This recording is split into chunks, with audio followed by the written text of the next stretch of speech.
السلام علیکم ورحمۃ اللہ وبرکاتہ۔ معزز ناظرین، صحیح مسئلے اور صحیح عقیدے کا معلوم ہونا ہر مسلمان کے لیے ضروری ہے۔ بریلوی مسلک سے تعلق رکھنے والا ایک شخص اسٹیج پر کھڑے ہو کر لوگوں کے سامنے بول رہا ہے کہ ولیوں کے مزار پر درگاہ میں دعا قبول ہوتی ہے 100%، اور مسجد میں دعا قبول ہونے کی نو گارنٹی۔ میں بھی آپ کو ویڈیو بھی دکھاؤں گا۔ نعوذ باللہ، ایسے لوگوں پر افسوس ہے، چلا چلا کر کہہ رہا ہے کہ قرآن اور حدیث سے ثابت ہے، حالانکہ یہ سراسر جھوٹ بول رہا ہے، کیونکہ قرآن میں اللہ نے فرمایا ادعونی استجب لکم، تم مجھ سے مانگو میں تمہاری دعا قبول کروں گا۔ کہاں کہا ہے کہ ولیوں کے مزار پر جا کر مانگو، بلکہ مسجد میں دعا مانگنے کی حدیث تو ملتی ہے۔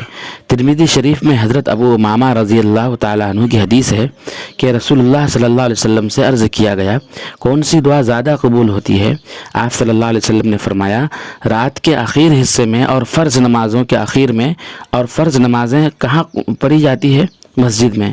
تو معلوم ہوا کہ مسجد میں دعا قبول ہوتی ہے، مزاروں پر نہیں۔ مزاروں پر اور قبرستان میں وقتاً فوقتاً جانا تو چاہیے، کیونکہ اس سے موت کی یاد تازہ ہوتی ہے، لیکن یہ کہنا کہ مزاروں پر ہی دعا قبول ہوتی ہے یہ سراسر غلط ہے، اور یہ صرف قبر کے پجاری ہی کہہ سکتے ہیں۔ سن لیجئے اس قبر بھجے مولوی سے۔